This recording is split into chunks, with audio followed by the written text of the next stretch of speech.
When a dying police dog let out one final howl, everyone thought it was goodbye. But what followed left an entire town speechless. It started with silence. Not the peaceful kind, not the kind that tucks you in with comfort. This was the kind of silence that screams louder than sirens. The kind that fills your lungs with cold air and your heart with dread. In the town of Boulder, Colorado, where the mountains whisper stories and the sheriff's badge still means something, an old man sat beside his dog under a sycamore tree, his breathing shallow, his grip tight. The dog, older still, didn't move. Jack Whitmore had once taken down drug lords, pulled kids from floods, and talked down men with guns. But now the toughest battle he faced was against time. Dakota, his canine partner, 14 years of service, loyalty, and shared scars, lay dying. His eyes dimmed, his heartbeat faint. Everyone said it was the end, until the moment that dog let out one final howl, and nothing, absolutely nothing, could have prepared them for what happened next.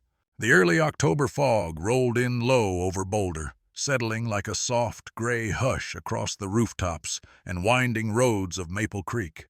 The town was still half asleep, save for a few porch lights flickering on and the distant bark of a neighbor's dog. Beneath the canopy of golden aspen leaves, Jack Whitmore pulled his old Ford truck into the near-empty lot of the former precinct garage. The engine coughed once before dying, leaving only the sound of leaves scratching against the windshield. Jack's hand trembled slightly as he reached for the door handle.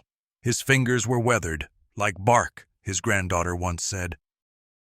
He ignored the stiffness in his knees, the faint wheeze in his lungs, and stepped out. His boots made a soft crunch against the gravel as he limped forward, dragging behind him an oxygen tank on wheels that hissed softly with each breath he took.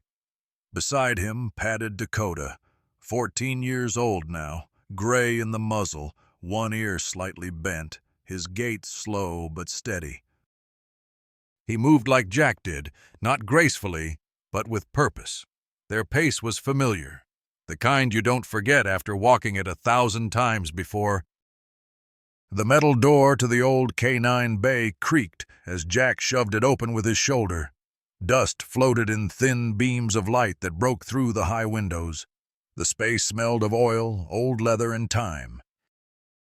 In the far corner, a faded mural still remained, a painting of the unit's badge, flanked by silhouettes of dogs mid-sprint. Dakota sniffed the floor, pausing at the cracked tile where his paw prints were once permanently marked in plaster during a retirement ceremony nearly a decade ago. Jack sat on a wooden bench, leaned forward, and sighed. His hand instinctively rested on Dakota's head. The dog didn't move. He just stood beside his partner, panting softly, eyes clouded with age, but never with doubt. From the doorway behind them came a quiet voice. "You said you were just going to the store." Jack looked over his shoulder.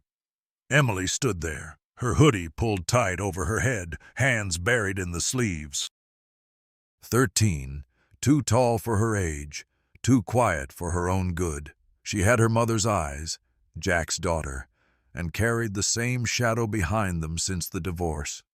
"I needed to check something," Jack said, shifting to make room beside him. Emily didn't sit. She stared at the wall of plaques, names etched in brass, some with a star beside them. "I found a flag in the attic," she said after a moment. "Folded up neat like a triangle, next to some medals." Jack followed her gaze to a dusty shelf above the lockers. "It was his," he said, motioning to Dakota. "From a flood rescue back in '98. 2 kids stuck in a storm drain. That flag came from the ceremony." Emily crossed her arms. "So, he was a hero?" Jack looked at Dakota. "He still is." The silence between them thickened. Then Emily asked, quieter now, "Why doesn't he bark? Like, at all?" Jack smiled, though it didn't reach his eyes. "Because he's done enough barking for a lifetime." The old German shepherd sat down heavily, his legs splaying slightly, tongue lolling out. Emily took a hesitant step closer, crouched low. "I don't really know how to be around dogs," she admitted. Jack nodded. "That's okay. He doesn't expect anything from you." She reached out, paused, then let her hand rest on Dakota's back. His tail thumped once. She smiled faintly. Back at the house later that afternoon, Jack climbed the attic ladder slowly, ignoring Emily's protests that she could get what he needed. He retrieved the metal box, green velvet, still intact, and brought it down. Together they sat at the kitchen table as golden light filtered through the blinds. Emily held up a faded photo. A younger Jack in full uniform, Dakota beside him, both soaked to the bone, the remains of a rescue raft visible behind them. There was laughter in that picture, frozen in time. She traced Dakota's younger face with her finger. "Was he ever scared?" Jack's voice cracked slightly.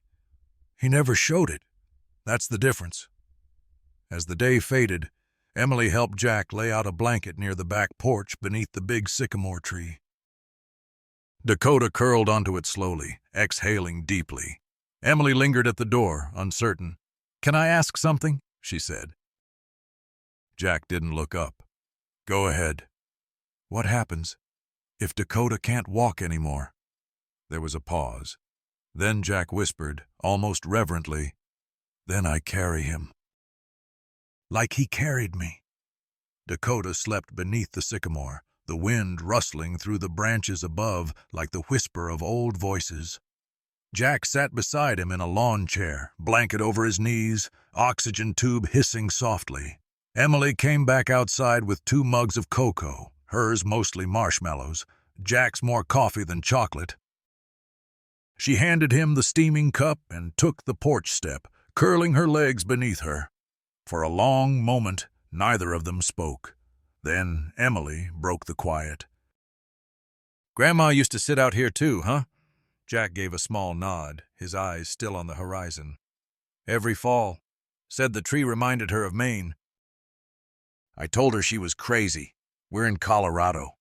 Emily smiled. She wasn't wrong, though, a beat. Then Jack leaned forward, resting his elbows on his knees. "She was the first person Dakota barked at," he said.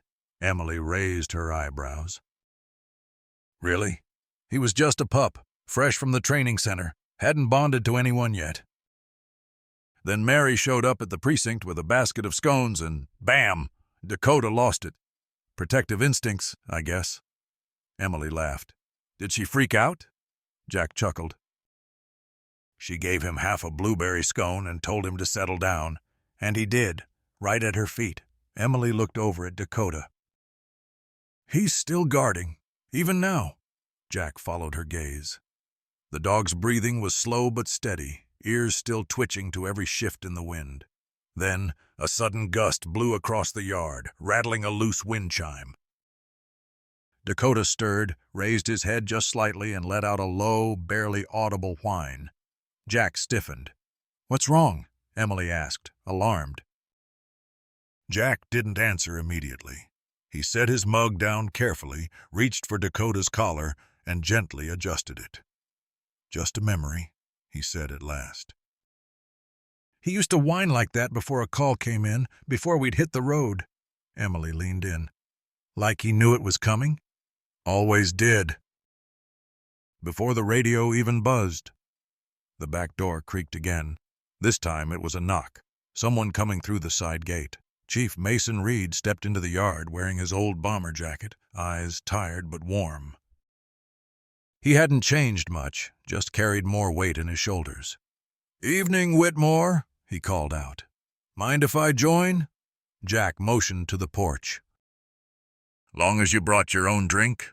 Reed smirked, held up a thermos. "Always prepared." Emily offered a little wave. "Hi, Chief." "Emily," he said, nodding. "Settling in all right?" She shrugged. "It's quieter than Houston." Reed raised a brow. "That's not always a bad thing." They sat in the fading light, the 3 of them forming a loose triangle around Dakota, who now lay with his muzzle resting on his paws. Chief Reed finally spoke. "Saw the doc today?" Jack hesitated. "Yesterday." Heart still ticking. Barely. Reed's expression softened. "You know you can't keep ignoring this." Jack's tone turned dry. "Been ignoring it just fine for 10 years. Emily looked between them. "Wait, 10? Jack waved it off. "Long story." Chief Reed looked at the girl. "Your grandpa's stubborn, always has been." "He gets that from Dakota," she said, smiling. Jack raised his cup. "Damn right."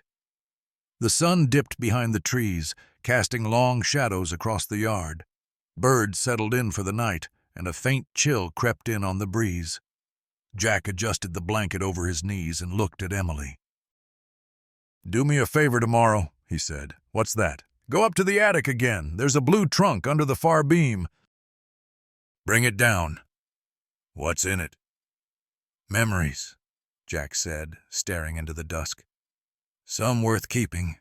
Some I'd rather not forget." She nodded. "Okay." Dakota let out a long, deep sigh, then shifted slightly, pressing his side against Jack's boot.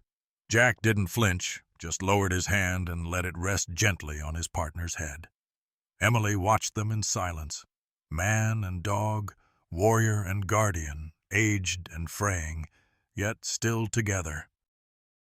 She whispered, almost to herself, "You're both so quiet all the time." Jack didn't open his eyes.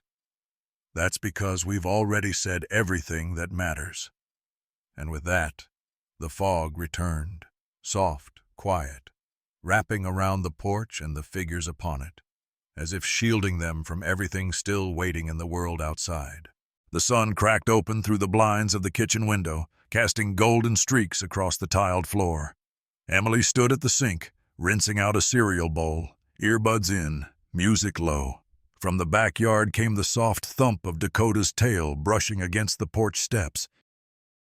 He'd been lying under the sycamore tree since dawn, barely moving, just watching the leaves swirl in the October breeze. His breaths were shallow. She had noticed it, even if Jack wouldn't admit it. Dakota didn't run anymore. He didn't chase squirrels. He barely made it up the porch steps without a pause. Inside, Jack sat at the dining table, hands wrapped around a mug of black coffee, staring through the glass door like it was some distant battlefield. Emily pulled her earbuds out. "Grandpa?" He didn't respond. "Do you want toast or something?" Still nothing. Just the sound of the old kitchen clock ticking like a heartbeat in the silence. Then it happened. From the backyard came a sound that made her blood turn cold. A dry, hacking wheeze, followed by a thud. Emily spun toward the sliding door. "Dakota!" She flung the door open.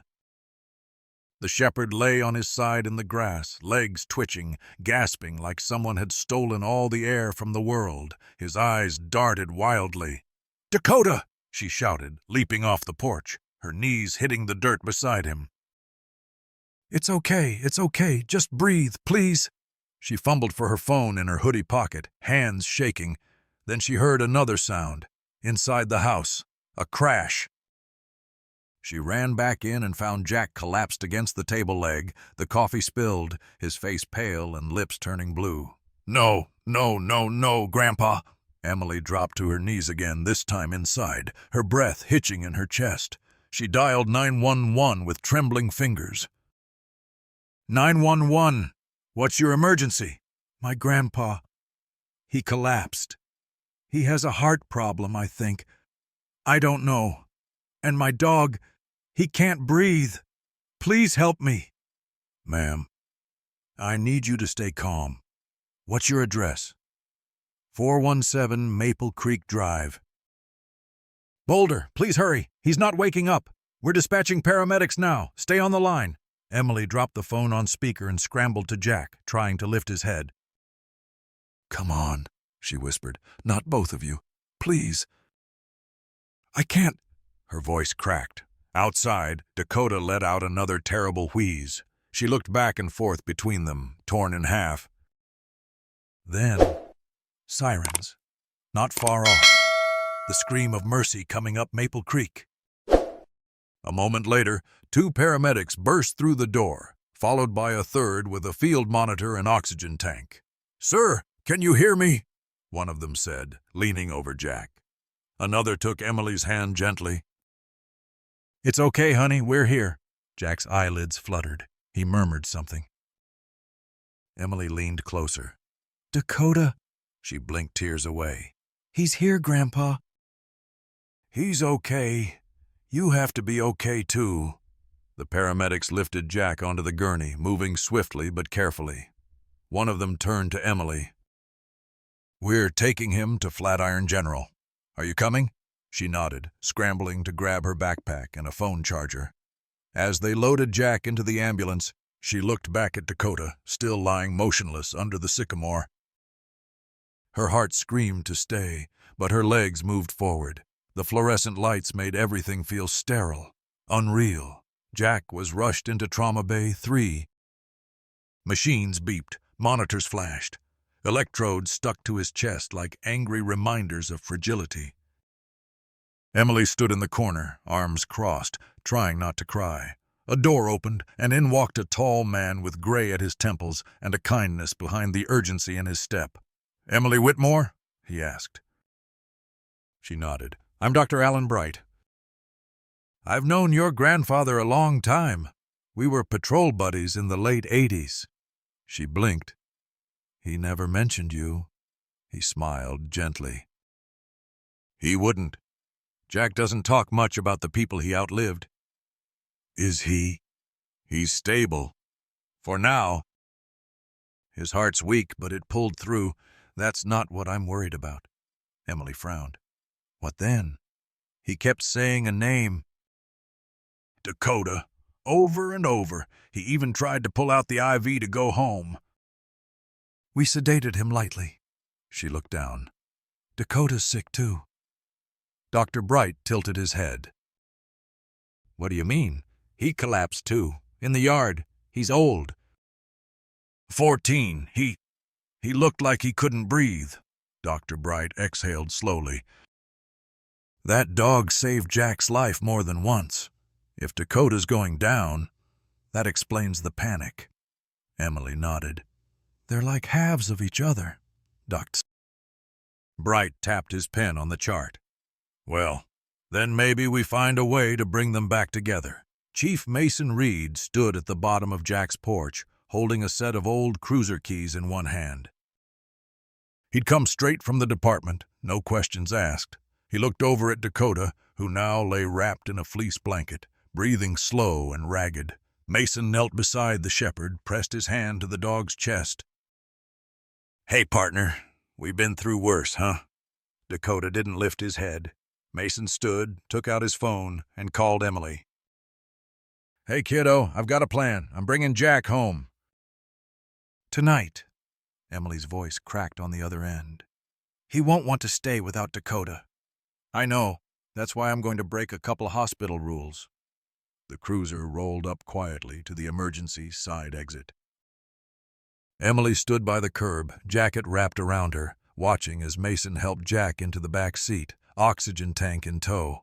"You look like hell," Mason muttered. Jack gave him a weak smile. "Feel like heaven, though. I'm going home." "You sure about this?" Jack didn't even blink. "Dakota's waiting." The porch light was left on. Emily opened the front door as the cruiser pulled up. Jack stepped out slowly, bracing against the doorframe, and there, under the sycamore, Dakota lay, eyes closed. Jack dropped to one knee beside him, hand trembling as he touched the dog's ear. "I'm here, partner. I'm here." Dakota opened his eyes, just barely, and let out the faintest breath. Jack lowered his forehead to Dakota's. "You wait for me, I wait for you. Deal? No tail wag." No bark, just stillness. Emily placed a blanket over both of them. The night grew cold, but they didn't move. Just 2 old warriors, reunited in the dark, Emily stood frozen on the porch, hands clenched at her sides, watching her grandfather curled around Dakota like a fallen soldier returning to his foxhole. The oxygen tank hissed softly beside them, the only sound in the stillness besides Dakota's ragged breaths and the whispering trees. She stepped down onto the grass, barefoot, the October chill sinking into her toes. "Grandpa," she said gently. Jack didn't look up. He kept his forehead resting against Dakota's temple. "He waited for me," he whispered, voice rough like gravel. 14 years, and he still waited. Emily knelt beside them. Dakota's ribs moved slowly beneath the fleece, barely rising, barely falling. Jack turned his head slightly. "Get Chief Reed. I want him to call Olivia Tran. She'll know what to do." "Not just anyone touches him now," Emily nodded. "Okay." She ran back into the house, found her phone on the kitchen counter, and called. "Chief?" she said when he picked up. "He wants Dr. Tran. Can you—" "I'm already dialing her," Mason said. "Tell Jack to hang on. I'll bring her myself." Dr. Olivia Tran was already in scrubs when Mason's cruiser pulled up in the parking lot. She met them outside, wind tugging at her ponytail, stethoscope around her neck.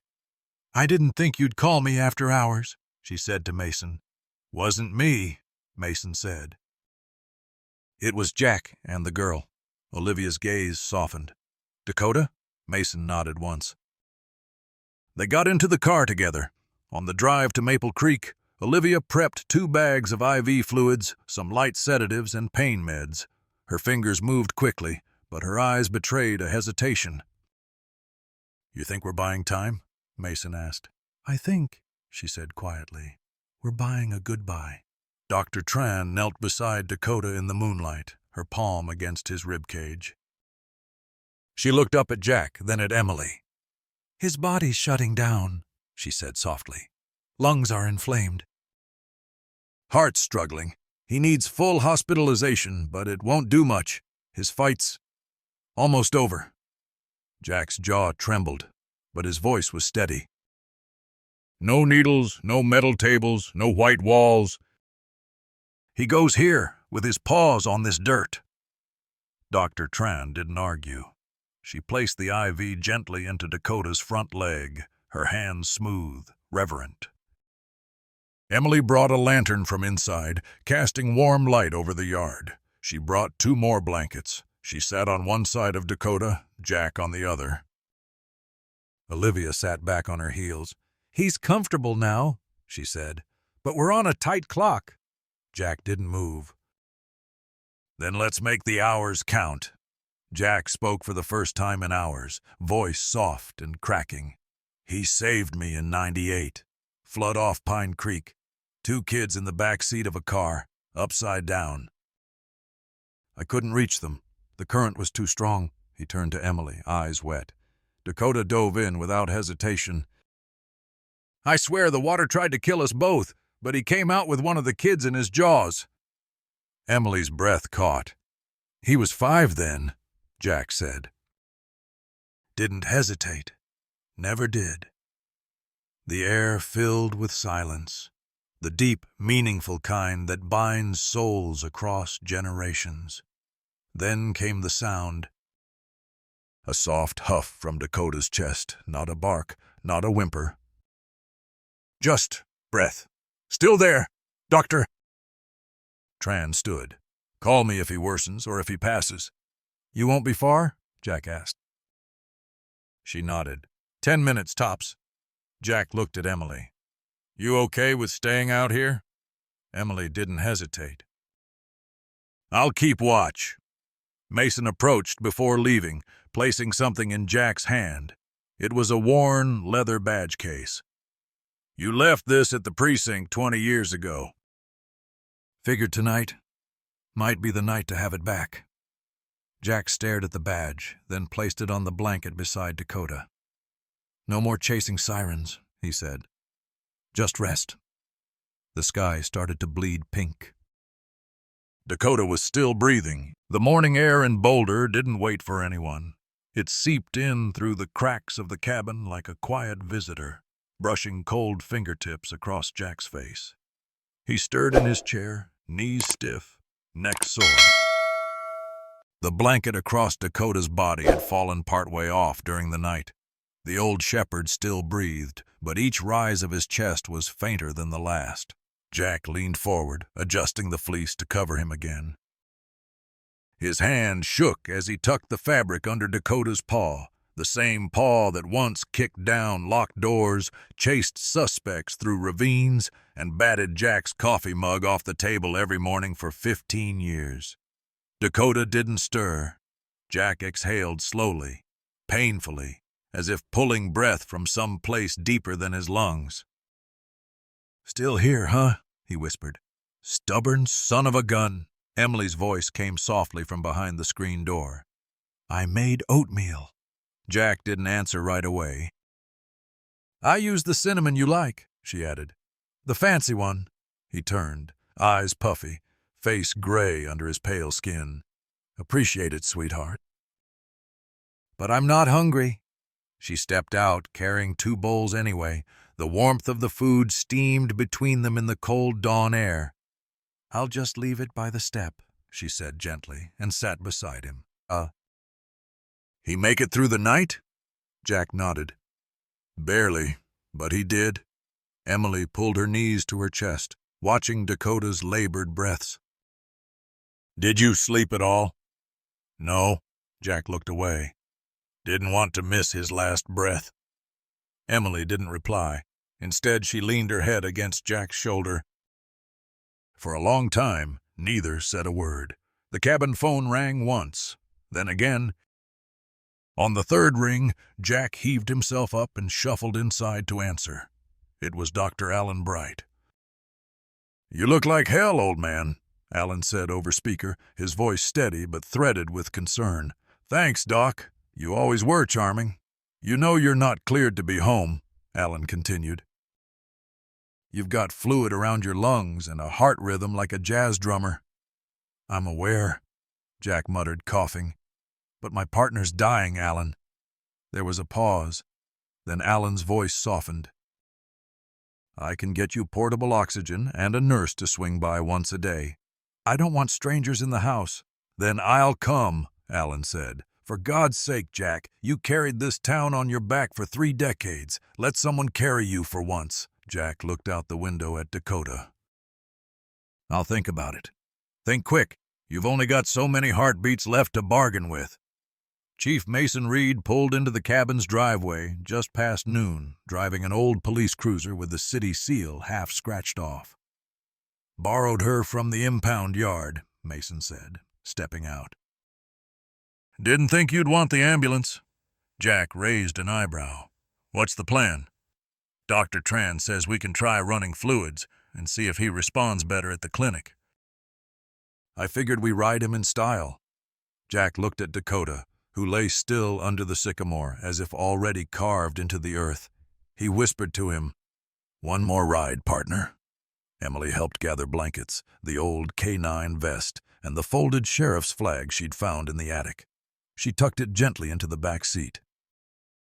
Together, they lifted Dakota onto the back seat, Jack getting in beside him with a wince and a groan. The vet techs had prepared a quiet room at Sunrise Animal Hospital. Low lights, soft jazz, clean blankets, no metal tables.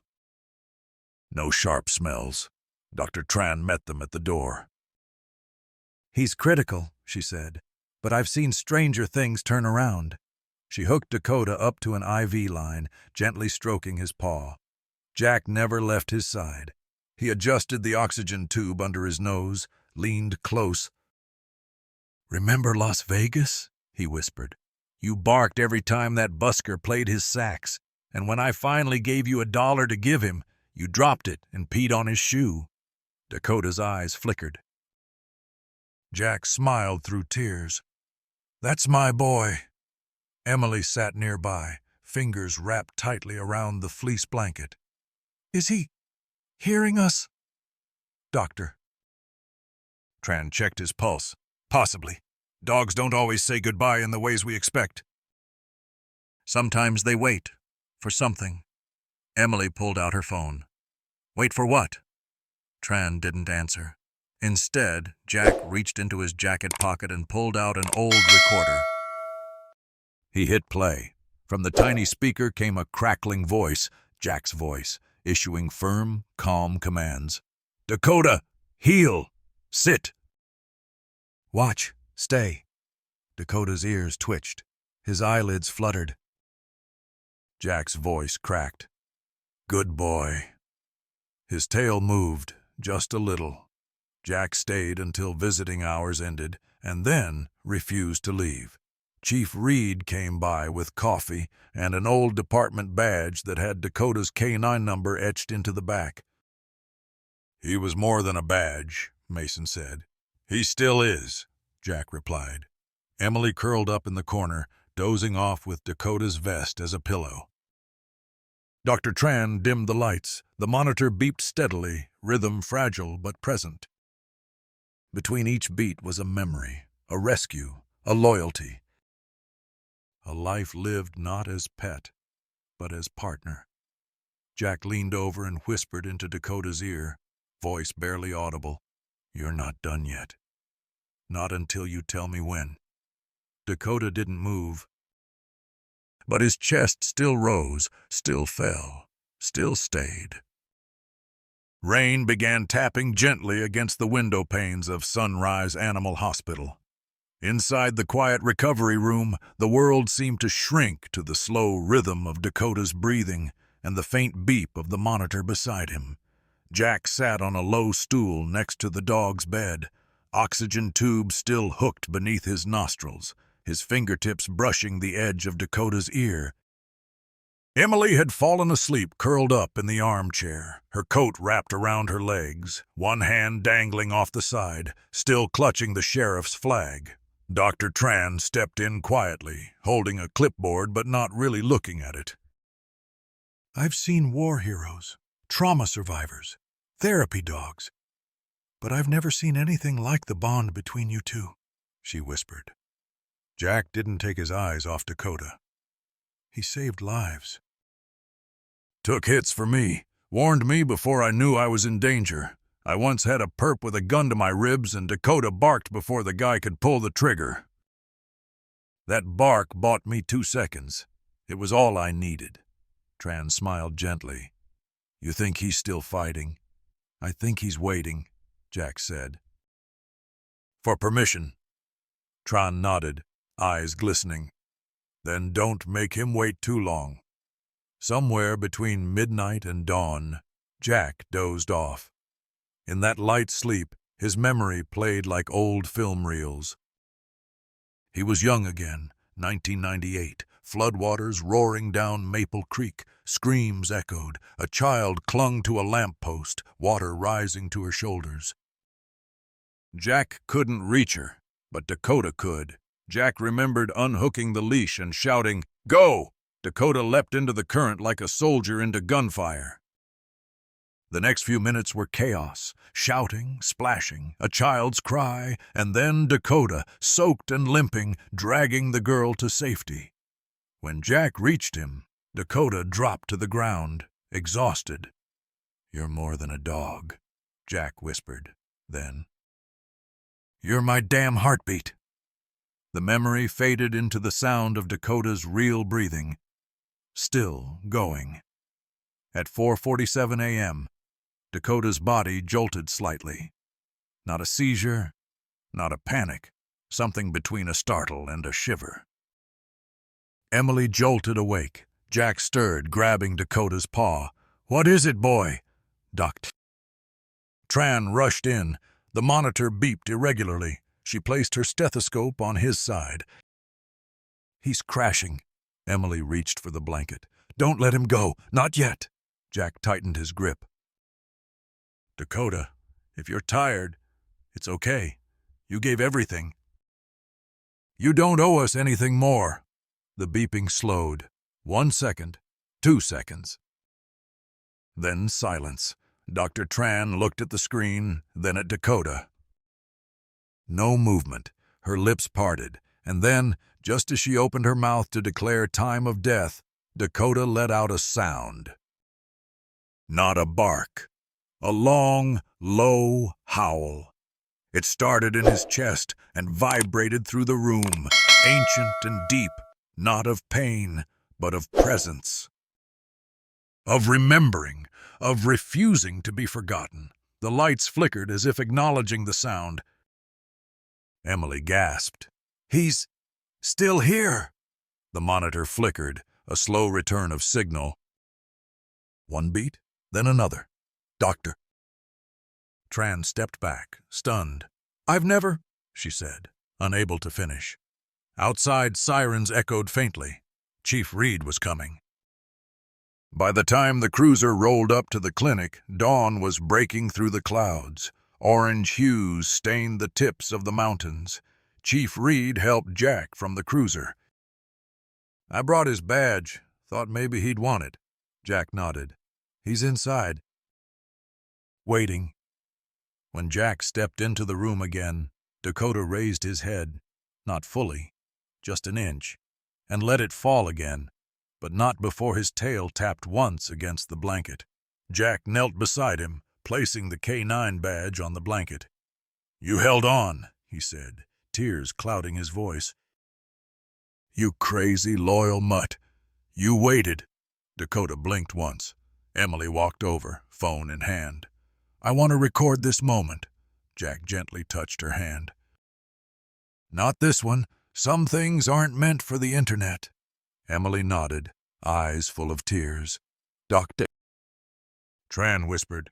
"He stabilized again. I don't know how long it'll last. Hours. Maybe a day. Maybe just until—" Jack finished the sentence for her. "Until we're ready." The sun had barely lifted over the ridgeline of Boulder when Emily felt the stillness inside the house press against her chest like a weight. No birdsong, no rustle from the sycamore leaves. No scratch of Dakota's nails against the floorboards. Jack was still asleep in the recliner, oxygen gently hissing from his portable tank. He hadn't stirred all night, just sat there holding Dakota's paw while the old dog lay curled on a makeshift bed of folded blankets near the fireplace. But now something had shifted. Dakota's chest barely moved. Emily crept closer. His side rose, and then didn't fall. Not yet. "Dakota?" she whispered, kneeling. His eyes were open but distant, like he was somewhere in between. Her breath caught. "No," she murmured. "Not yet." She stood, ran to the hallway, fumbled for her hoodie, and gently kissed Jack's forehead. "I'm taking him," she whispered. Jack stirred. "Where?" "I'm not letting him die here. Not alone." Emily wrapped Dakota in the old sheriff's blanket from the hallway closet. It still smelled faintly of pine and her grandfather's cologne, earthy, strong, enduring. She placed it under his body, scooped him carefully with both arms, and hoisted him into the back seat of her mom's old Subaru. The drive through early morning Boulder was surreal, sunlight catching on the frost, still clinging to the rooftops. Her hands trembled on the steering wheel. Sunrise Animal Hospital was just 8 minutes away. She hit every red light. Dakota made no sound. No twitch, no breath she could clearly see. "Hang on, old man," she whispered. "Just hang on." The glass doors slid open automatically as Emily pushed through, cradling Dakota in her arms like a child. Her voice cracked as she called out, "I need help! He's not breathing right, Doctor." Olivia Tran and 2 techs came running from the back. They moved with practiced urgency. "Bring him in here." "Right here," Tran instructed, opening the double doors to exam room 2. Emily laid Dakota down gently on the heated table. Tran listened to his heart. Faint, but still there. "We'll set him up with fluids and oxygen. I need you to step back."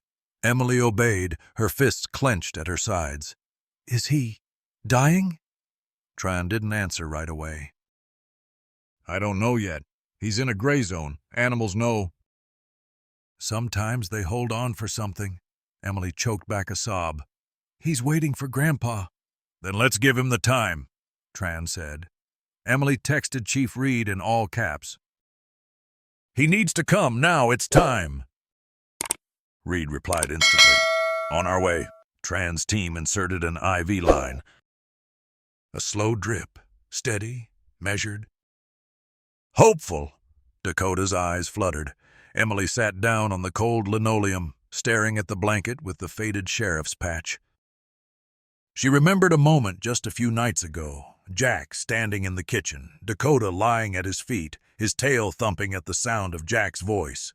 Back then, it felt like nothing would change. Now everything had... At 6:52 a.m., the monitor gave a single sharp tone, flatline. The syringe was prepared. The dose, small and merciful.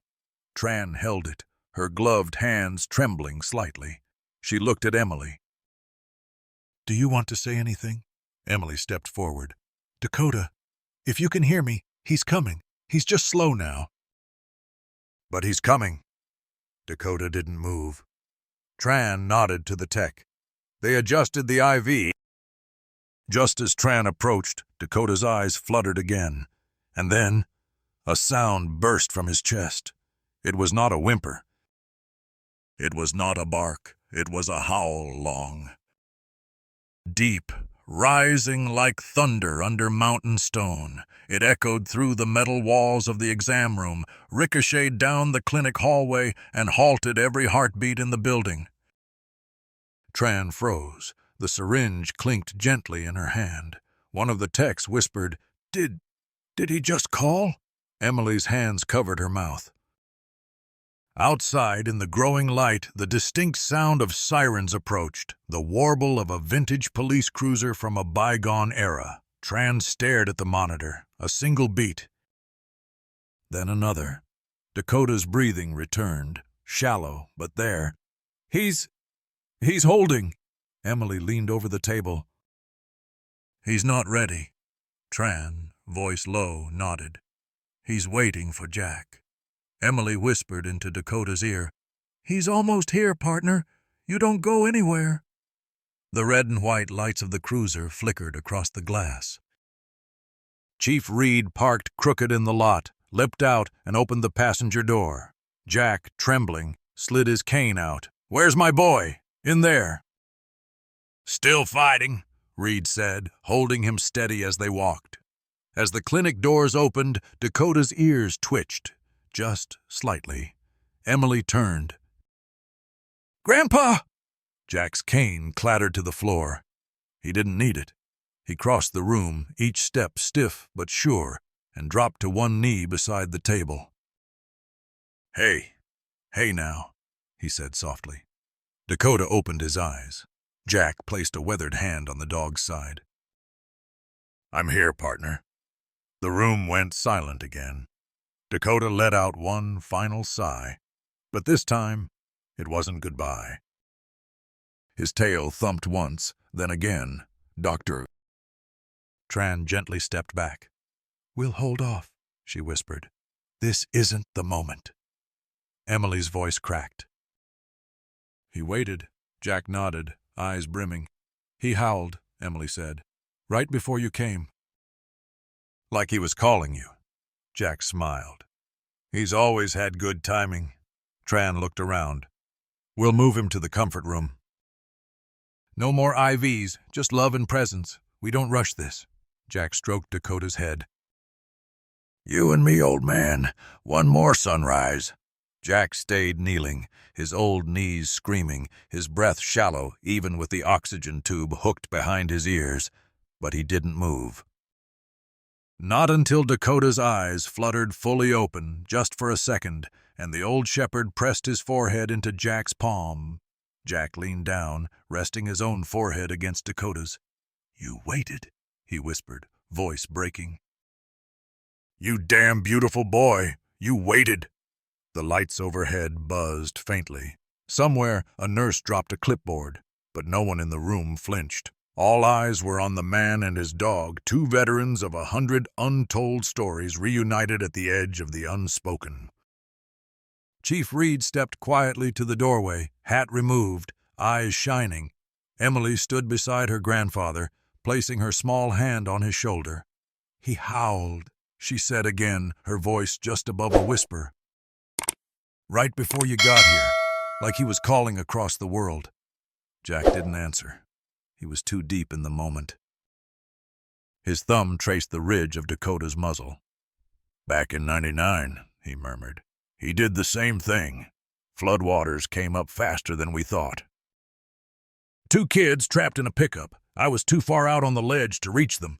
Told Dakota to wait. But he didn't. He dove in and howled the whole damn time until someone heard. That's the only reason they found us." Doc Tran stepped forward slowly. "We've stabilized his vitals for now. But Jack, this is temporary.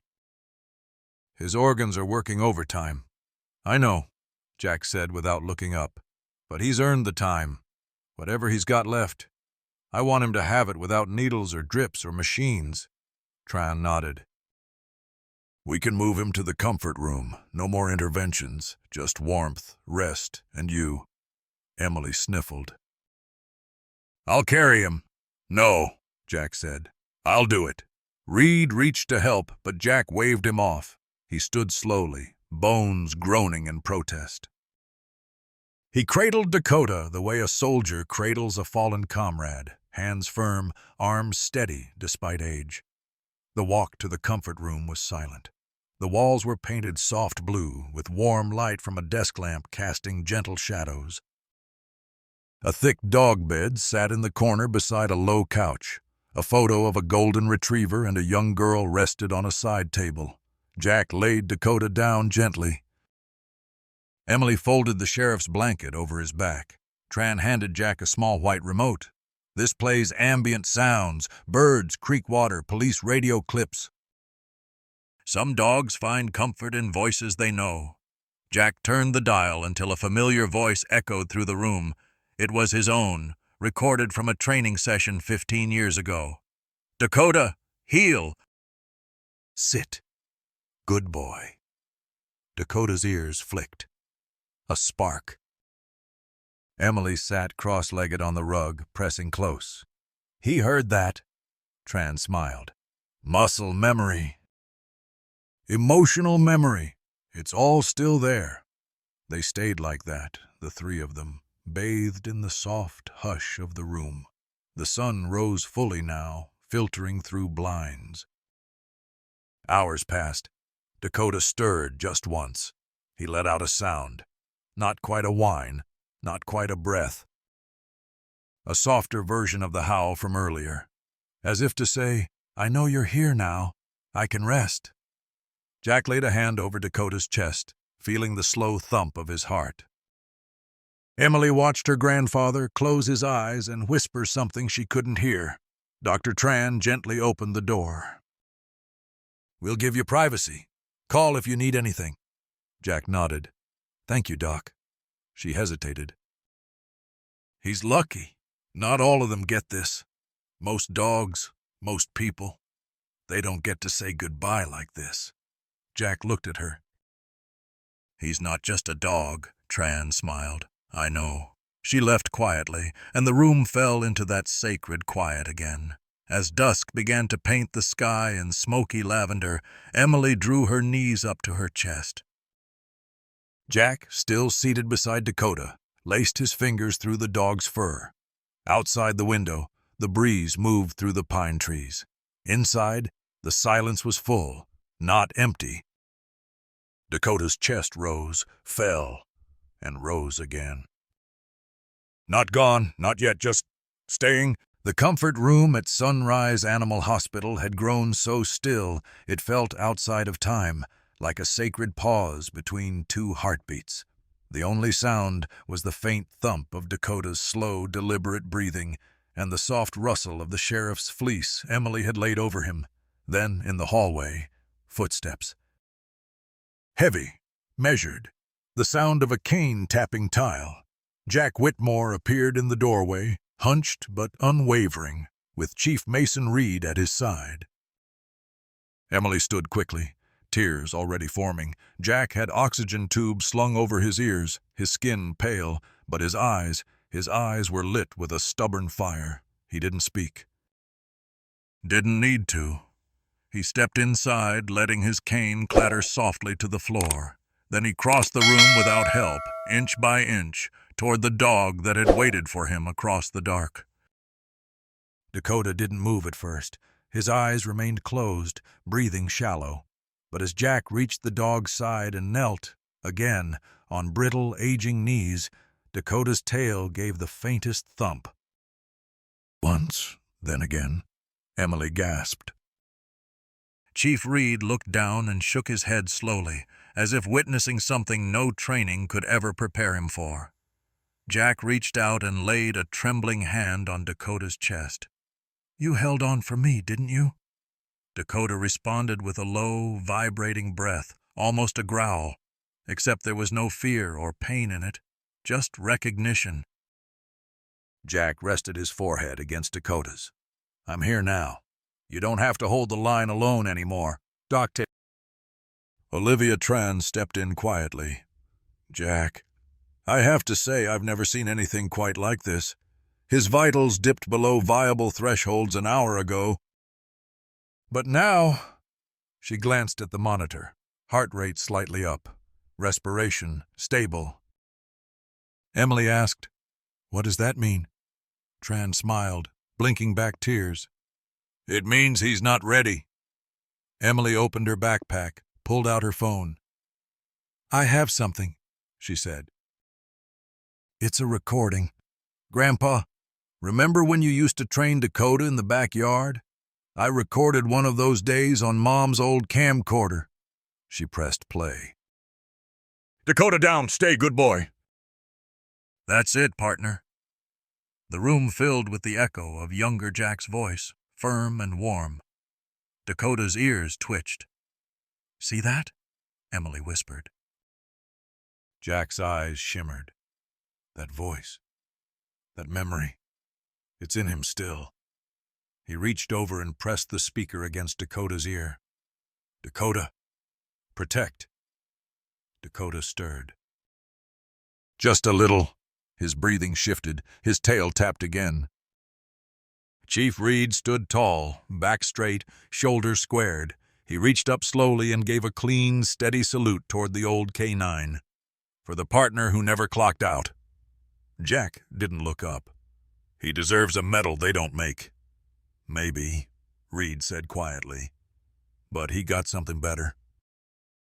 He got his man back. A soft knock on the door frame broke the stillness. Hannah Brooks stood there in her navy hoodie, hands tucked in the pockets. "I was volunteering," she said gently. "I heard about Dakota." Jack nodded. "You can come in." She entered like a whisper, kneeling down beside Emily. "I had a dog once. Nero. He died in Mosul. I didn't get to say goodbye." Her hand found Dakota's paw. "If it's okay, I'd like to stay a while." Jack looked her in the eyes. "It's more than okay." Hannah reached over to the white noise remote and toggled to a setting labeled K9 Dispatch Archives. Suddenly the room filled with fragments of old police scanner clips. "Unit 42, report to Maple and 3rd, suspect on foot. K9 en route. Handler Whitmore requesting backup. Good boy, Dakota, you found her." Each voice from the past stirred something ancient in the room. Emily sat up straighter. Hannah wiped her cheek. Even Dr. Tran closed her eyes for a second. "And Dakota?" He raised his head. Only a few inches, but high enough to see Jack's face clearly. Their eyes met. Jack choked on a laugh through tears. "Still following orders, Doctor." Tran quietly walked over to the syringe still sitting on the tray. She picked it up, paused, then slowly placed it back in the drawer and closed it with a soft click. "No euthanasia tonight," she whispered. "The final call's been postponed." The room grew warmer as sunset painted the sky in long streaks of copper and mauve. Emily curled up at Dakota's side, hand on his paw. Hannah leaned against the wall, staring out the window. Jack stayed right where he was, fingers curled gently in Dakota's fur. No one spoke. No one needed to. The old dog's chest rose, fell, and rose again. Outside, the distant wail of a siren faded into silence. This time answered. The sky outside darkened as twilight descended over Boulder. The soft amber hue that once filtered through the blinds now shifted into indigo, casting long shadows on the floor of the clinic. Yet inside the small comfort room, time seemed to stand still, held gently in the space between each breath Dakota managed to take. Jack hadn't moved, neither had Dakota. They stayed that way, man and dog, frozen in that quiet, holy moment.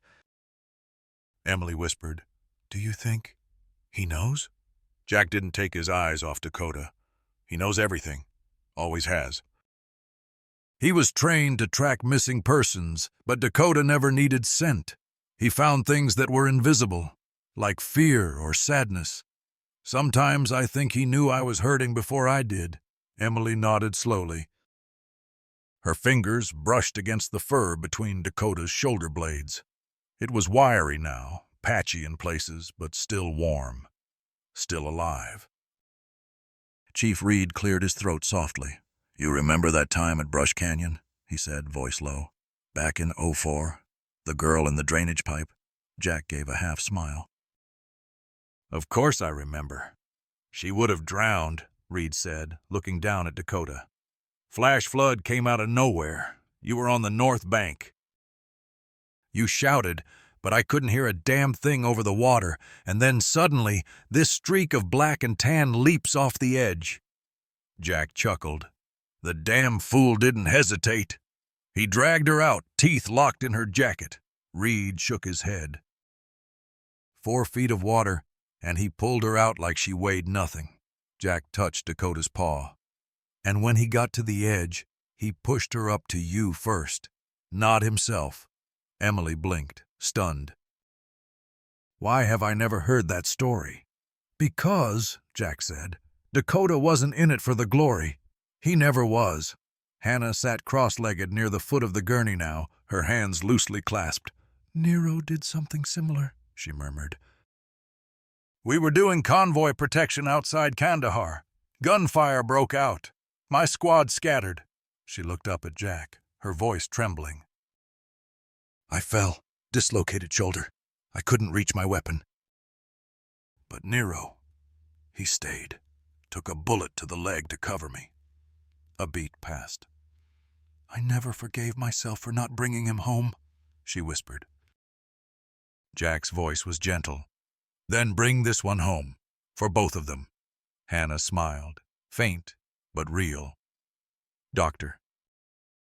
Tran returned after stepping out briefly to review Dakota's labs again. "His readings are holding," she said, scanning the monitor. "Still critical. But something's different." She glanced over at Jack. "You." Jack raised an eyebrow. "Me?" "He was shutting down earlier," she said. "Systems going dark, reflexes gone. But the moment he heard your voice, it was like someone turned the lights back on." She looked toward Dakota with wonder. "You gave him a reason." They decided to stay the night. Jack sat in the reclining chair next to the cot they laid Dakota on. Emily curled into a spare blanket on a second chair, and Chief Reed, though pretending he wasn't, dozed in the hallway just outside the door. Hannah stayed awake, offering to watch over Dakota for a few hours. She adjusted the IV, gently checked his vitals, humming an old Johnny Cash song under her breath. The room filled with warmth, not from heat, but from presence, so many people choosing not to leave, not when it mattered. Just before midnight, Jack stirred. He leaned forward again, resting his hand on Dakota's side. "You know, partner," he whispered, "there were days I thought I wouldn't make it through. Days when my hand shook so bad I couldn't sign my name. And then you'd nudge me. You always knew when I needed reminding that I still mattered." Dakota gave a soft exhale. Jack closed his eyes. Maybe now. You're reminding me it's my turn to be here for you. He kissed Dakota's forehead, rough, tired, tear-wet, and whispered one last thing as the clock ticked over to midnight. You're not done yet, and neither am I. Outside, a cold drizzle began to fall, tapping against the clinic windows like a soft metronome for time suspended. The kind of rain that didn't rush or roar, just lingered, like memory. The old neon open sign buzzed faintly above the front desk at Sunrise Animal Hospital, casting a tired glow onto the linoleum floor. Inside the recovery room, the light was dim, amber-toned from an old desk lamp someone had found and plugged in. It made everything feel like dusk, no matter the hour. Dakota lay still, his breathing shallow but rhythmic. Monitors blinked with soft regularity, each tone like a heartbeat calling back hope. Jack sat in the same position he'd held for hours, body hunched, hands still resting over Dakota's side. It was almost as if they were syncing heartbeats, each waiting on the other to stop or keep going. Across the room, Hannah Brooks leaned against the wall, arms crossed but eyes wide awake. She hadn't left since Jack invited her to stay. Something in her posture said she knew exactly what kind of night this was. A night for witnesses. I've been thinking about something, Hannah finally spoke. Her voice was low and even, like someone unwrapping a fragile memory. Jack looked up at her, weary but listening. I never got to hold Nero when he passed, she said. I got a phone call. That was it. 1 minute, he was my shadow through dust and hellfire. Next, he was ashes in a box mailed from Germany. Emily stirred in her blanket nearby, now sitting up. She pulled her knees to her chest, still watching Dakota's every breath. I was so angry for so long, Hannah went on, her gaze on the dog. At war, at the army, at myself. Until one night, I sat outside with the box, and I talked to it like it was him. What did you say? Jack asked. Hannah gave a soft smile. I said, you stayed longer than you had to. And I'll never forget that. She knelt beside Dakota and ran her fingers gently along his ear. If it's okay with you, she whispered to Jack, I'd like to stay tonight. He reminds me of Nero. But this time, I want to be there. Jack nodded. Then don't leave. Later, Emily unfolded something from her backpack, an old cracked leather-bound book. She held it like it was made of porcelain. I found this in Grandma's keepsake box, she said. I didn't know what it was at first. Thought it was just one of her old recipe journals, but then I started reading. Jack's eyebrows rose. Your great-grandmother kept journals? Emily nodded. Turns out, she wrote about Grandpa and his dogs, even about you when you were young. She flipped open a page and read softly. Sometimes it wasn't the siren he ran toward. It was the silence left behind. The room quieted. Jack closed his eyes briefly, the words soaking in. Emily turned the page, reading on. He didn't chase danger because he wanted glory. He chased it because he knew what loneliness looked like. That's what made him special. Not his teeth or speed, but the way he waited after the chaos ended. Jack looked at Emily, his voice cracking. That sounds like Dakota, Emily smiled. Sounds like all of you. Outside, thunder rolled lazily through the canyons beyond Boulder, and the rain grew steadier. The kind of rain that lulled people to sleep. But no one in that room dared close their eyes. Chief Reed returned around 3 a.m., bringing 2 coffees and a ham sandwich no one touched. He took his place at the corner of the room, arms crossed, eyes soft. Didn't think you'd be back, Jack said. Didn't think I'd be able to sleep if I didn't, Reed replied. The storm intensified. A flash of lightning lit the window panes and Dakota stirred slightly, his paw twitching. Reflex? Emily asked, hopeful. Dr. Tran, watching quietly in the doorway, stepped forward and checked the IV line. More than that, she said. He's reacting, not much. But something. Jack looked at the monitor, the line still jagged but steady. Emily reached into her jacket and pulled out an old digital recorder. She held it up like it was sacred. I found one of your old tapes, Grandpa, she said. Training drills. You talking to Dakota? I thought maybe it would help. Jack smiled, tears welling. Emily pressed play. The room filled with static, then, Dakota, heal, good boy, search. Stay. Now come back to me, partner. Dakota's ear twitched. They froze. Jack leaned forward. Dakota, that's you. Come on now. The recorder continued. You did good today, partner. You made me proud. The tail moved. Just barely. A single thump against the blanket. Emily gasped. He heard that, Doc. Tran's voice was quiet, reverent. He's remembering. The rest of the night blurred into a shared vigil. Hannah hummed softly, rubbing her thumb along Dakota's paw pads. Emily read quietly from the journal again, passages about bravery and grief and the cost of waiting for someone who doesn't come home. Jack sat mostly silent, his hand still resting over Dakota's chest like a grounding wire. He didn't speak unless it was to whisper Dakota's name. Outside, dawn began to creep through the clouds, pale and slow. The monitor beeped again, then again. Just enough for hope to thread itself through the air like smoke. Jack leaned forward, forehead resting against Dakota's. You're the only partner I never had to question, he said. You were always there. When I couldn't be brave, you were. When I couldn't walk, you pulled me forward. And now, his voice cracked, I'll do the same. You don't have to run anymore. You don't even have to walk. Just stay. Stay with me. And then quietly, Dakota moved his paw. Not just a twitch, but a slow, deliberate stretch until it touched Jack's chest. They stayed like that for a long time. No one dared interrupt. Because some moments aren't meant to be spoken through.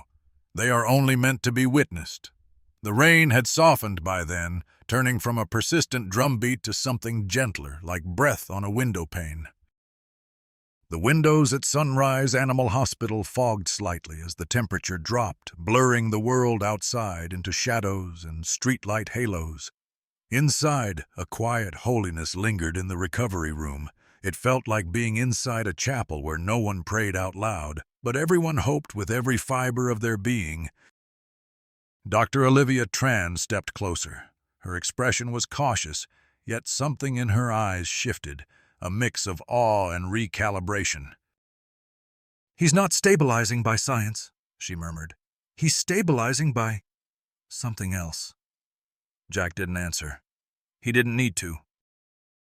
His hand still rested firmly on Dakota's side, and the old shepherd's paw still pressed against Jack's chest like a whispered promise. Around 5:12 a.m., Chief Reed pulled a blanket from the couch in the break room and laid it gently over Emily's shoulders. The girl was curled in a chair, her head resting on the old leather journal. A few pages stuck to her cheek. She'd fallen asleep mid-sentence. You remember that night in '98? Jack said suddenly, his voice hushed but certain. Reed turned. Which one? The flood on Sycamore. The twin boys under the porch. Everyone said it was too late. I said, send Dakota in anyway. Reed exhaled slowly, eyes glinting. He came back muddy, bleeding from the paw, dragging one by the collar and nudging the other forward with his snout. Jack nodded. That's the night I stopped seeing him as just a dog. He looked at Dakota again. That's the night I knew he'd die for me, and the night I swore I'd never let him die alone. Hannah, now sitting cross-legged near the oxygen machine, reached into her own worn duffel. She pulled out a faded collar, frayed, sun-bleached, still bearing a name tag. Service K9, U.S. Army. She placed it gently on the floor beside Dakota. "I thought I'd buried it," she said. "But I couldn't. I kept it in the dark, thinking that maybe if I forgot, it would hurt less." Jack met her gaze. "Did it?" She shook her head. It just got quieter, not softer. They fell into a silence that wasn't awkward. It was sacred. A silence made of the things no one could say without their voices cracking. The clock ticked past 5:30. Dr. Tran adjusted Dakota's IV line, her touch gentle, reverent. The monitor's beeps began to steady. Not stronger, but more rhythmic, like someone slowly remembering a song they used to hum in the dark. Suddenly, a low growl, not hostile, but alert, rumbled from Dakota's throat. His ears twitched, and then, unmistakably, he turned his head slightly toward the hallway. Jack followed his gaze. A moment later, they all heard it. Footsteps, slow, uncertain, but familiar. The door creaked open, and a young man, mid-20s, in a worn firefighter jacket, stood frozen in the entryway. "Sorry to interrupt," he said. "I'm Caleb. My dad, he was saved by this dog." "In the canyon fire. I saw the story on Emily's blog. I just wanted to say thank you." Dakota's eyes flickered. A faint wag. Emily, groggy, opened her eyes. "You came," she said. "I wasn't sure I should," Caleb admitted, "but I figured, if someone waits this long for you, maybe you don't leave them waiting." The sun cracked the horizon, just barely. A soft gold flooded the walls of the clinic, tinting everyone's face with warmth that wasn't there moments ago. Jack whispered, "You feel that, boy? That's your son. You earned every beam of it." Dakota stirred. Not a bark, not a howl, just a deep, long breath, like someone settling into a warm memory. Emily smiled through her tears. "He's still here." Jack nodded. "Because some warriors don't fall. They rest." The light of dawn stretched through the blinds in thin gold ribbons, scattering across Dakota's fur like strands of memory. He lay motionless now, not in pain, not in panic, but in something quieter. Acceptance, perhaps. Or peace. Jack hadn't moved all night. His hand still rested gently against Dakota's side, feeling the faint rise and fall of the dog's ribcage like the whisper of an old song. Outside, the storm had passed. A low fog clung to the foothills beyond Boulder, the kind of fog that made you think the world was holding its breath. Inside the clinic, the silence was sacred. Chief Mason Reed sat in the far corner, his back straight but his eyes soft. He hadn't said a word in nearly 20 minutes. His hat lay on his lap, the brim wet from the walk-in. He kept looking at the dog, and then at Jack, as if witnessing something that didn't belong to this world. Emily had woken, but she didn't speak either. She sat beside Dakota now, tracing slow circles on his paw with her pinky finger. She wasn't crying anymore, not because she wasn't sad, but because she understood. Sometimes tears get in the way of presence. Dr. Tran entered quietly and did a quick scan of the monitors. The oxygen machine hummed. The IV line remained steady. No improvement, no decline. Just a breath caught between moments. Hannah returned from the break room with a thermos of black coffee and 3 paper cups. "I don't know if this helps," she said gently, "but it's hot." Jack didn't take it. Instead, he leaned forward, so slowly it seemed his bones might protest, and pressed his forehead to Dakota's. "You were never just a dog," he whispered. A beat passed. And then Dakota moved. Not much, just enough to shift his paw forward. It slid a few inches, slow as snowfall, until it came to rest on Jack's chest, right above his heart. Jack froze. His mouth opened slightly, but nothing came out. Emily's voice broke the silence. "He's saying goodbye."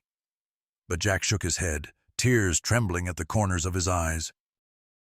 "No," he whispered. "He's saying, permission to stand down." At that moment, something changed in the room. Dr. Tran stepped forward and, wordlessly, turned off the euthanasia alert on the monitor. Chief Reed stood slowly, removed his cap, and gave a silent salute. A small, trembling nod of respect, not to a dog, but to a partner. "You did your job, Officer Dakota," he said. "Better than most men I've served with." Emily looked toward the window. The clouds were breaking, the fog retreating inch by inch. Sunlight, full and warm, poured through the glass. She turned to Jack. "Is it time?" Jack considered it. Then slowly, painfully, he sat back. "No," he said. "Not yet." Dr. Tran looked surprised. "You want to wait?" Jack nodded. "He's still here. Maybe not for long, but he's still got something to say." Emily retrieved her phone, not to film, but to play something. A short clip, old audio, tinny and rough, but unmistakable. Jack's voice, commanding, firm. "Dakota, search and hold!" Then a pause, then another voice, Jack again, younger this time. "Good boy." "That's my boy." Dakota's ear twitched. Then his tail moved. Just once. A soft thump against the blanket. Everyone gasped. Jack smiled through his tears. "Still listening, huh?" Hannah stayed, sitting on the floor. She shared stories about her dog Nero, about the desert, about nights where silence was the only thing louder than gunfire. Emily listened intently. At one point, Jack looked over and asked, "How'd you get through it?" Hannah didn't answer at first. Then she said, "I didn't. I just got used to being broken." Jack nodded slowly. "That's honest." Dr. Tran sat beside the monitors, noting each breath Dakota took. They were growing shallower, but not erratic. He wasn't in distress. He was just slowing. "Like a song ending exactly when it's meant to," she murmured. The day moved gently. Emily went home briefly to bring Dakota's favorite chew toy, a battered tennis ball with half the fuzz gone. She laid it beside him, in case he dreams. Later, Jack looked at the team gathered around him. "I know most folks don't believe in souls for dogs," he said, "but I've seen him do things no soulless creature ever could." Reed nodded. "Amen to that." Dakota's breathing began to hitch. Dr. Tran stepped forward. "It may be soon. We can still assist, gently." Jack didn't flinch. "No." Hannah looked up. Jack stared at Dakota, who still had one paw on his chest. "If he wants to go, he'll tell me. I won't take that from him." Evening came again. No one left.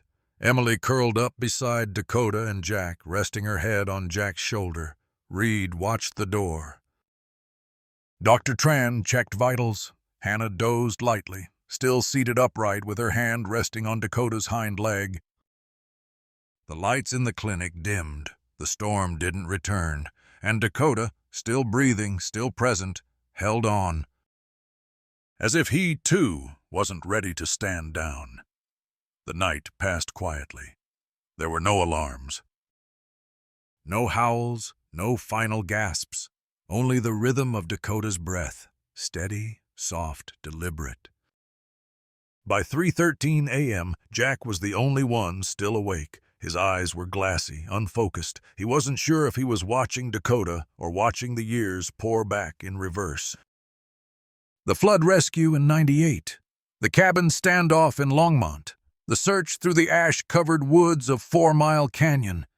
He spoke in a hush. "You never once quit on me, not in the cold, not in the fire." "Not when they said the trail was dead." He chuckled softly, voice cracking. "Hell, even when I forgot my lines in that training exercise, you still found the damn perp." Dakota stirred slightly. His tail brushed against the blanket. Jack leaned in. "You were the one constant, you know. When Maggie passed, when the badge started feeling heavy, when the world turned louder than I could stand." He paused. "I'm scared, boy." Dakota didn't move, but Jack kept talking anyway. "Scared of a life that doesn't begin with the sound of your collar jingling."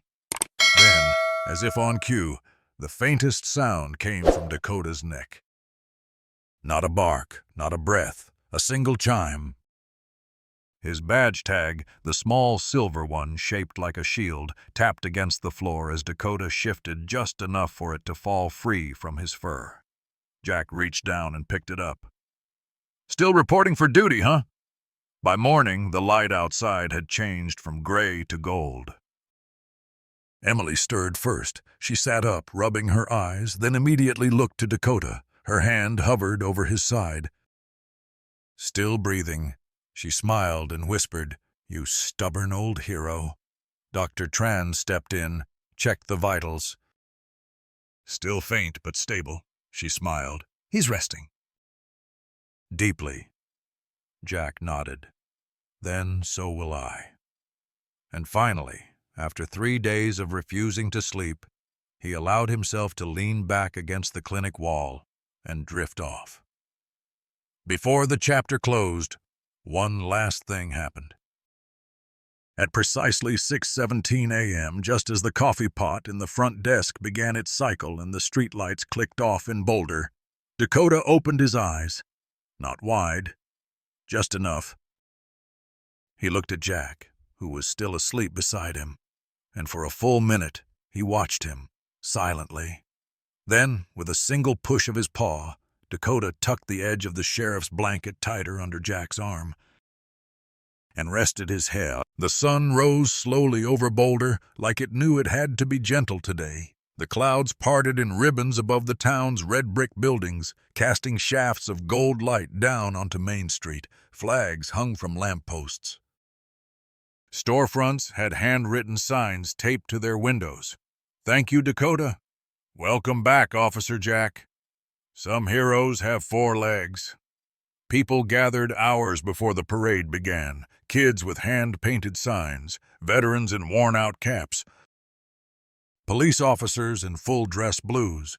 There was a softness in the crowd, an unspoken agreement that today wasn't about noise. Today was about remembering. Jack Whitmore sat in the back of the vintage red sheriff's cruiser, the one Chief Reed had insisted be polished top to bottom. On his left, tucked into a padded fleece bed, lay Dakota. His head rested gently on Jack's knee, ears perked just enough to flick with the breeze. Jack wore his old uniform jacket, pressed but faded at the cuffs. A silver pin, a tiny German shepherd silhouette, was fixed above his badge. Emily walked ahead of the car, clutching a framed photograph. Jack and Dakota, 20 years younger, soaked to the bone after pulling 2 flood victims from a culvert in Lyons. The image had gone viral the week before after she posted it to her blog, now titled Dakota's Code. She didn't look at the crowd. She looked at Dakota, and when she smiled, it wasn't for the cameras. It was for him. As the cruiser turned onto Maple Avenue, something unexpected happened. A boy, no older than 7, broke free from the sidewalk crowd and dashed toward the car before his mother could stop him. "That's the dog from the story!" he yelled. "Mom, it's him!" He stopped just feet from the cruiser and froze. His hand clenched the straps of his small backpack. Then he saluted, awkward but sincere. Dakota stirred. Slowly he lifted his head and gave a faint tail wag. The boy gasped and whispered, "He waved at me."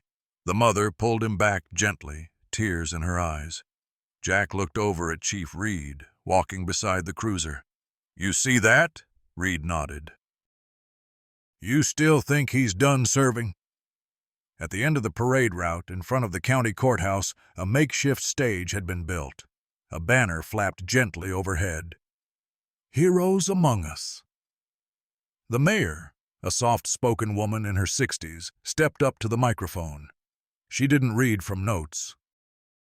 She simply placed a hand over her chest and began, Some legacies are written in ink, others are carved in marble, but the rarest kind, the kind that echo in our children's hearts, are lived out in fur, in sacrifice, in silent loyalty. She turned to Jack and Dakota. For the dog who never quit, and the man who never let go, Boulder salutes you both. The crowd erupted into cheers, but Jack didn't wave. He leaned down and whispered to Dakota, "Hear that? They still remember. You're not fading. You're still leading." Later that evening, after the parade had ended and the streets were quiet again, Jack sat beside the fireplace at home.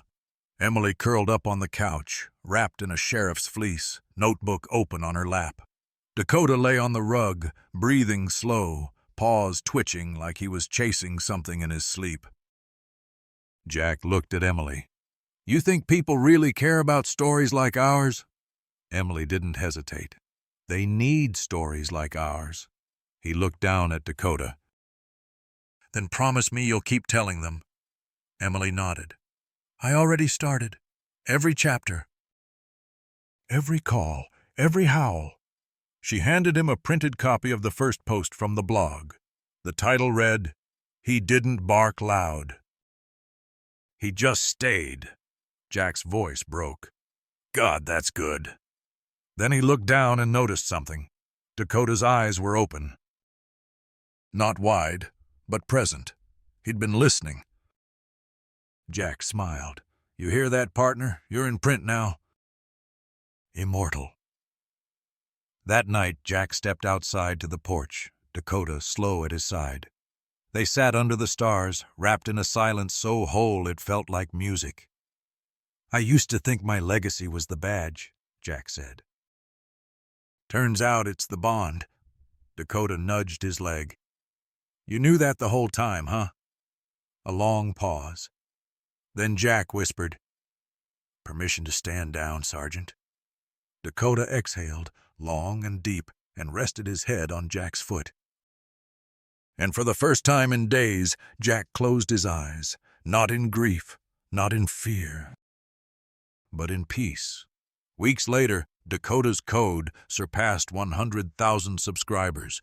Emily began receiving letters from all over the country, from canine handlers, military vets, teachers, even prisoners. People who had once felt forgotten, people who now felt seen. Each letter started the same way. "I didn't know how much I needed your story until I read it." In the cabin on the hill, as snow began to fall again in Boulder, Jack lit a fire, poured 2 mugs of tea, and set one quietly on the floor beside Dakota's rug. "You always liked chamomile," he whispered. Then he raised his own cup and looked at the fire. "Some miracles don't bark loud. They just stay." As the sheriff's cruiser turned down Main Street, Jack could feel the rumble of cheers before he heard them. Dakota stirred beside him, head lifting faintly, ears twitching. "Looks like they remembered us," Jack murmured, adjusting the soft fleece under Dakota's chest. Emily marched just ahead, gripping the photo in both hands. It was framed in cedar. Jack and Dakota, soaked from rain, standing under a bridge after a rescue. That photo hadn't seen daylight in over 15 years. Now it was leading a parade. The fire department raised their ladder flags. The VFW stood saluting in uniform. School children held hand-drawn signs. "Thank you, Dakota," and "True Hero." The mayor's voice crackled through the speakers. "This town has always been held together by quiet courage. Today, we honor a pair who defined it. Officer Whitmore and his K9, Dakota, partners, protectors, family." Jack, overwhelmed, removed his hat. His hand trembled as he raised it in a salute, not to the crowd, but to Dakota. Dakota nudged his nose toward Jack's ribs, weak, but certain. Toward the end of the parade route, a boy broke free from the crowd. He couldn't have been more than 7. Freckled face, sheriff badge sticker on his t-shirt, clutched in his hands was a worn-out tennis ball. He approached slowly, eyes wide. "I saw your dog on the news," he said to Jack. "He's the one who found that girl in the river, right?" Jack nodded, caught off guard. The boy stepped closer, placed the tennis ball gently on the cruiser's bumper. "For him," he said. "I think he still wants to play." Dakota's eyes flickered open. And as if to affirm the child's faith, his paw slowly moved forward, resting atop the ball. The boy gasped. "See?" "He remembers." Jack's throat closed up. "Yeah, he always does." After the parade, a small ceremony took place outside the Boulder Civic Center. Veterans, police officers, first responders all stood in a semicircle around the cruiser. Hannah Brooks stepped forward. Her hand gently brushed Dakota's ear. "You don't know me," she whispered. "But you carried something I thought I'd lost." She knelt beside him, pulling from her jacket a dog tag engraved with the name Nero. She looked at Jack. "Mind if I leave this with him?" Jack nodded, his voice hushed. "He'd be honored." She tucked the tag into Dakota's blanket just beneath his chin. Weeks passed. Jack's health stabilized, though the cane stayed close. Emily returned to school, but her evenings were now spent writing. She turned Dakota's life into stories. Stories of loyalty, courage, and quiet endurance. She launched a blog called Dakota's Code. It featured K9 rescue tales, coping tools for kids who lost pets, and reflections from veterans like Hannah. One post read, "He didn't speak, but I always knew what he meant. Some heroes bark." Others simply, "Wait until you're ready to heal." The blog exploded in popularity, and one morning, Jack found a handwritten letter in the mail from a boy in Arizona. "I used to be scared of dogs, but after reading Dakota's story, I think I want to meet one, maybe even adopt." Jack smiled. "You're still working," he said, patting Dakota's side. "Just in a different uniform." The final scene returns to where it all began, Jack's living room. The fireplace crackled. Emily sat curled on the couch reading an email aloud from a police precinct in Montana, one requesting permission to share Dakota's story during their K9 graduation. Jack nodded with approval. "Let 'em." Dakota slept at his feet, blanket draped, ball nearby. He snored softly now, nothing labored, nothing urgent. Jack looked out the window toward the sycamore tree, now bare with winter. He whispered, almost to himself, "Some miracles don't bark loud." Then he looked at Dakota. "They just stay." If this story touched your heart, just drop a 1 in the comments. No need for words. We'll know what it means. And if you've ever loved a dog like family, hit that subscribe button and turn on notifications, because the next story might just be the one that stays with you forever.